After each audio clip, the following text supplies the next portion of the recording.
God, I know you're always near. So even in the dark, I will not fear. I know the storms will come, I know I'm not alone. You are my strength, so I will say, you make me brave, you give me courage.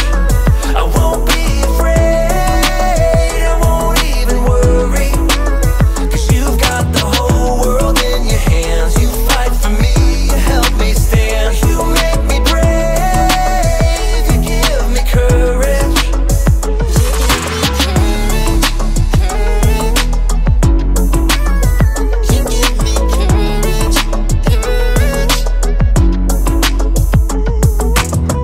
Oh God, you always bring me peace. You are a fortress around me.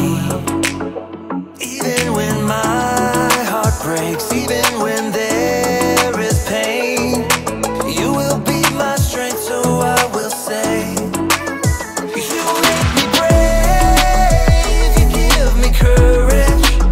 I won't be afraid, I won't even worry, 'cause you've got the whole world in your hands. You fight for me, you help me stand. You make me brave, you give me courage.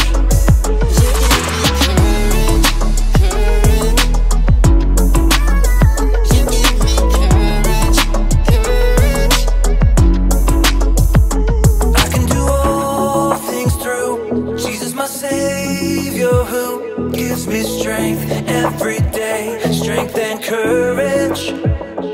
I can do all things through Jesus, my Savior, who gives me strength every day, strength and courage. You make me brave, you give me courage. I won't be afraid, I won't even worry, 'cause you've got the whole world in your hands. You fight for me, you help me stand. You make me brave, you give me courage. I won't be afraid, I won't even worry, 'cause you've got the whole world in your hands. You fight for me, you help me stand. You make me brave, you give me courage.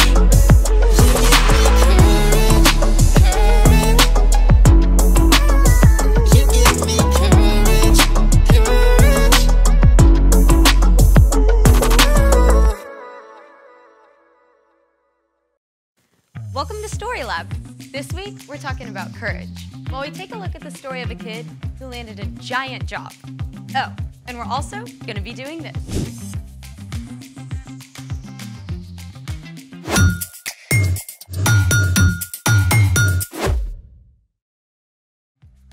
Hey, I'm Skylar. And I'm Sebastian. We're talking about courage, which is being brave enough to do what you should do, even when you're afraid. Yeah, like when you're trying something brand new. I got something new. A belt. Nope, it's a slingshot. No, that's not a slingshot. Of course it is. I used to make slingshots with sticks and rubber bands. This kind of slingshot is sometimes called a shepherd's sling. Oh, you're talking about David and Goliath. Spoiler alert! Today's Bible story is about David and Goliath. I've always wondered how David could knock out a giant with one stone.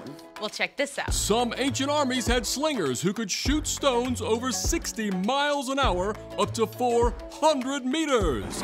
They were sometimes faster and more deadly than arrows. I'm sorry, I misjudged you, slingshot bow. Don't feel bad. Don't feel bad. Oh, and get this. Sometimes the slingers would write insults on their stones before shooting them.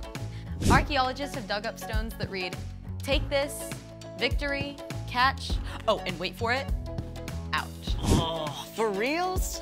I did not make that up. So how does this thing work?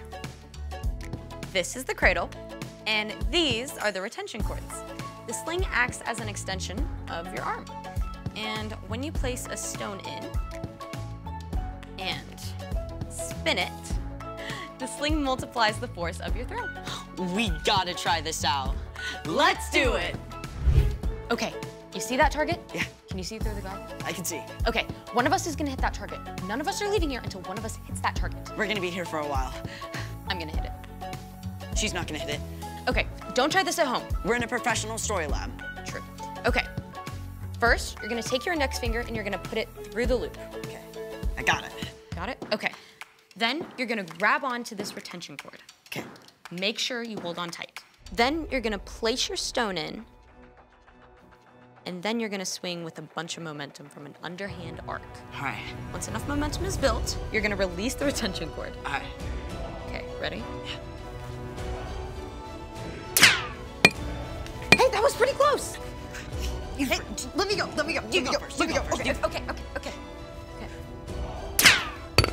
I'm gonna try the figure 8. Or not.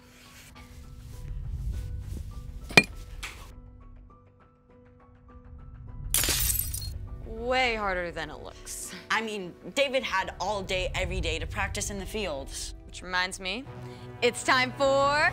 The story before the story. Today, we're in the 9th book of the Old Testament, 1 Samuel.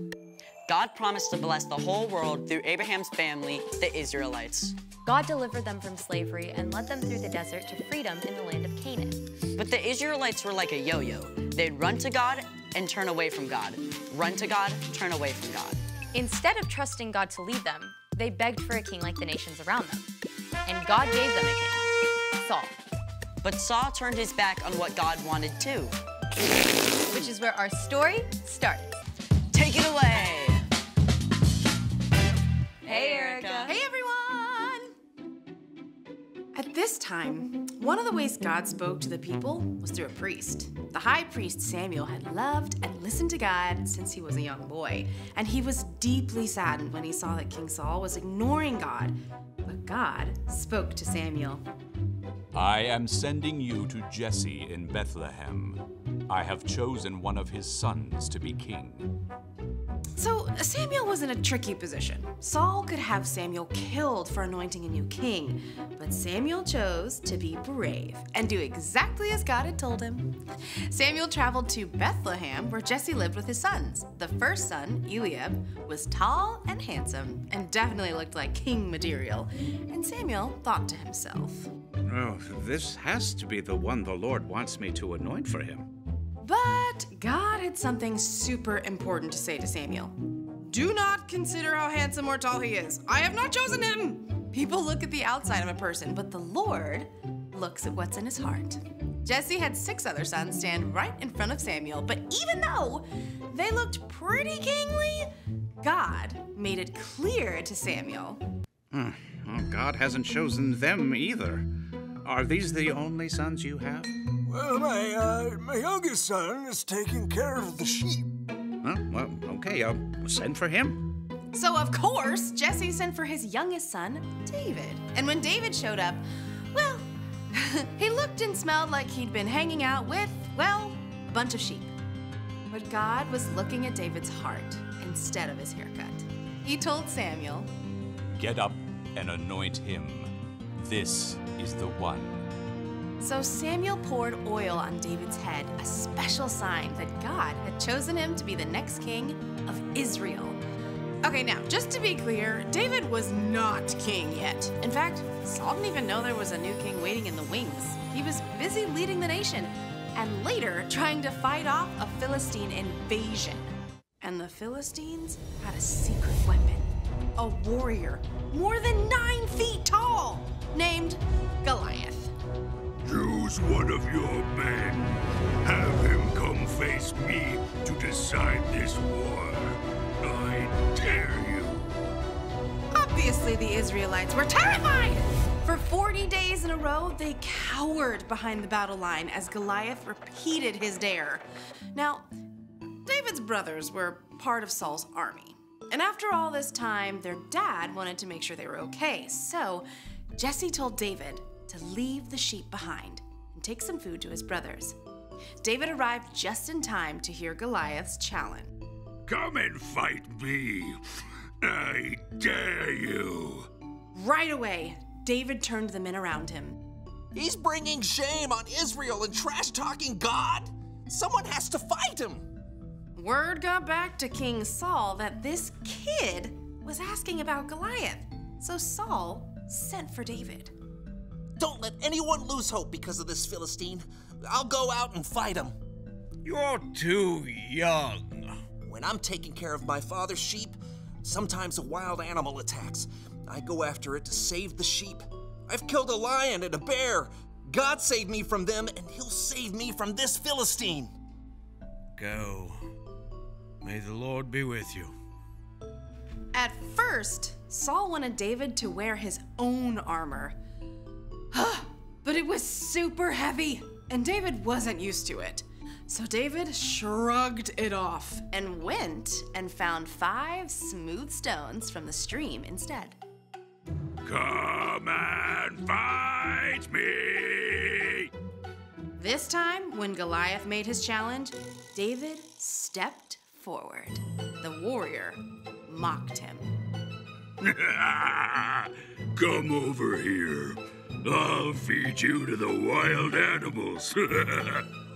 You come against me with a sword, but I come against you in the name of the Lord. He'll give me victory over you. As Goliath moved to attack, David raced forward. He took one of those stones, fit it in his sling, and spun it with all his might. The stone sliced through the air and hit Goliath squarely on the head. Ow. The giant swayed and fell to the ground, dead. When the Philistines saw their hero was dead, they panicked and ran. The Israelites chased them until their whole army scattered. And Saul was so impressed with David, he invited him to come and live at the palace. The end. That story gives me the chills, no matter how many times I hear it. I mean, how did David have the guts to do that? Well, David had gotten in the habit of talking to God every day and asking for God's help to protect the sheep. So when he came up against something that seemed impossible, He had practice. He was ready. so what's our part in this story? Now, I don't think any of us will meet a 9-foot-tall giant soon, but you probably are going to face something that feels big and impossible. Maybe someone you know is sick. You're super nervous about visiting them, but you can encourage them and show them God's love, even when things feel dark. Or maybe your giant is PE. I have a friend who hates running. She was gonna pretend to be sick on the day she had to run a mile in PE. What happened? Well, we talked to God about it together, and she got out there and ran. Wow. Yep. You don't have to do the impossible alone. Jesus went up against the biggest, scariest thing of all, death, and he defeated it. God raised Jesus from the dead, and when we believe in Jesus, we get to face our fears with the very same power that raised Jesus back to life. All right, you guys, I'll see you next time. Bye, Erica. So here's the thing. You can do what you should, even when things seem impossible. Like actually trying to hit the target with this thing. We looked a little weird. Yes, we did. Wanna try again? Absolutely. Thanks for joining us in the Story Lab. See you next time.